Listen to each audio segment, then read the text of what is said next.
What if the most dangerous place on Earth wasn't lifeless after all?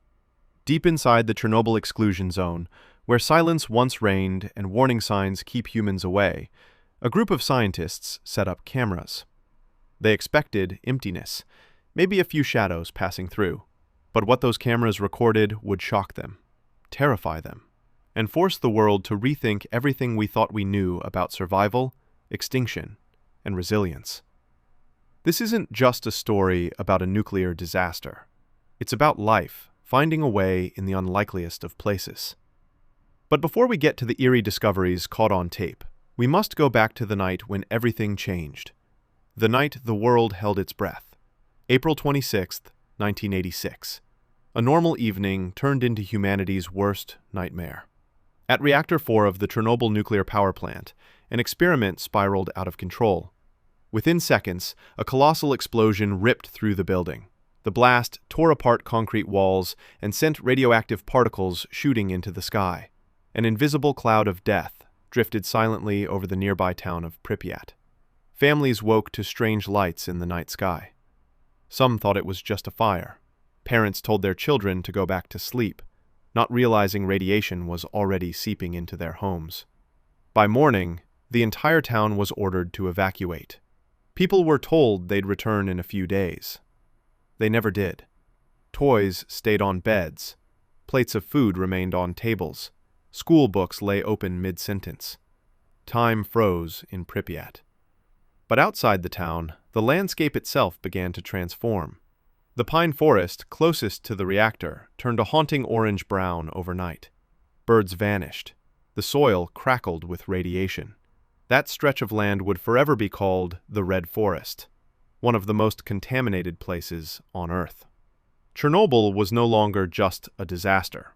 It became a wound on the planet, a place where life itself seemed to have stopped. The explosion wasn't the only danger. Beneath the reactor lay a pool of cooling water.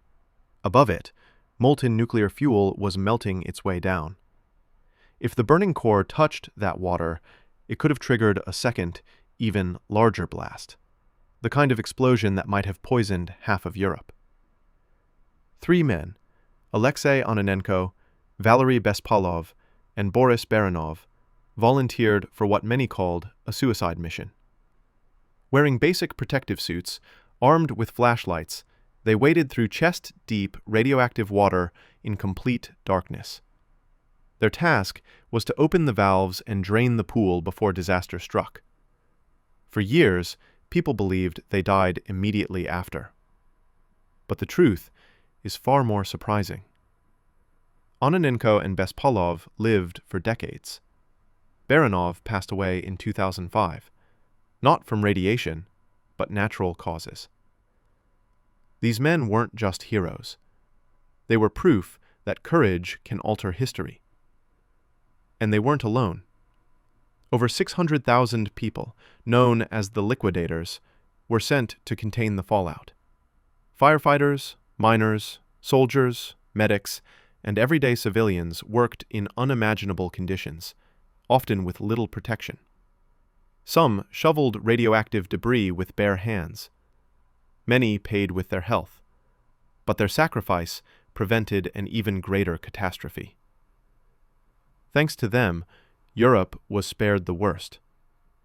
But decades later, as the human presence faded away, something else began to stir in the shadows. For years, Chernobyl remained off-limits. The exclusion zone became a ghost land of broken buildings, rusting playgrounds, and abandoned schools. But to scientists, it was the perfect living laboratory, a place to study what happens when humans vanish. In November of last year, a team of researchers placed 42 motion-activated cameras deep inside the restricted zone. They expected only wind, shadows, and silence. At first, that's all they saw. Days turned into weeks of nothing but empty forests. Then, something stirred. A pair of glowing eyes crossed the frame. A snout sniffed the air. A wild boar dug into the soil near a broken fence. Soon after, Foxes, week after week, the footage revealed more. Rare birds nesting on abandoned rooftops, packs of wolves roaming freely, even paw prints of cubs born in the ruins. But then came the discoveries that shocked even the scientists. A European lynx, thought to be extinct in the region, walked silently across the frame. Weeks later, a massive brown bear appeared, foraging in the undergrowth. It was the first confirmed sighting of a bear in the area in over a century. And it wasn't just survival. It was adaptation.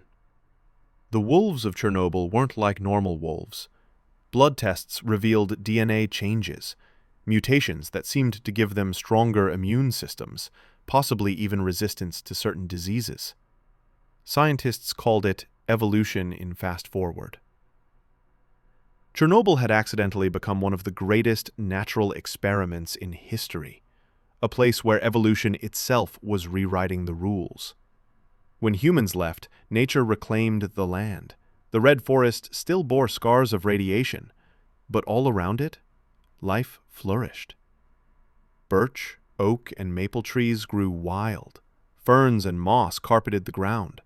The forest became more biodiverse than it had been before the disaster. Rivers and streams played their part too. Fish carried nutrients that fed otters, mink, and foxes. Each creature spread those nutrients further, linking rivers to forests in a cycle of renewal. Without industry, without cars, without chainsaws, the ecosystem began to heal itself. Satellite images show that over the past 3 decades, the forest has expanded dramatically. Walking there today feels like stepping into an ancient, untouched world. Tangled trees, shafts of light, and silence broken only by the call of wild animals. Chernobyl, once the symbol of death, had become an unlikely sanctuary. But the danger had never truly left. Beneath the beauty lurks an invisible enemy.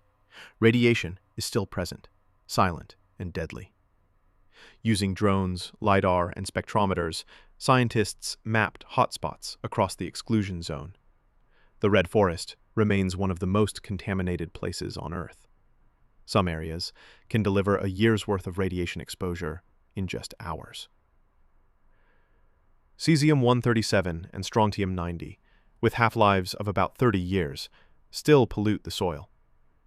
Plutonium-239, with a half-life of 24,000 years, ensures the land will remain radioactive for millennia. So while the animals return and the forests grow, the shadow of 1986 lingers. Chernobyl is a paradox, a thriving wilderness built on invisible danger. For decades, Chernobyl was forgotten, remembered only by scientists and historians. That changed in 2019, when HBO released its award-winning series, Chernobyl. The show captured the fear, the lies, and the human cost of the disaster. Tourism surged by nearly 40%. Visitors wandered through Pripyat, stood beneath the rusting Ferris wheel, and gazed at the massive steel sarcophagus covering Reactor 4. They expected to see only ruins. Instead, they found a forest alive with animals. Chernobyl was no longer just a scar. It became a story of resilience, a place where destruction and rebirth exist side by side. Chernobyl forces us to confront an uncomfortable truth. Perhaps humans are more destructive than radiation itself. When people left, nature began to thrive. Wolves howled through the forests, birds returned to rooftops, rivers ran clear, and forests grew wild. This doesn't mean radiation is harmless. Far from it. Many species still suffer, and hotspots remain deadly. But the absence of industry, hunting, pollution, and urban noise gave the natural world a chance to heal in ways no one thought possible. Chernobyl is now a living paradox, a symbol of human tragedy, but also of ecological resilience. So the question remains, If nature can thrive in the shadow of one of humanity's greatest disasters, what does that say about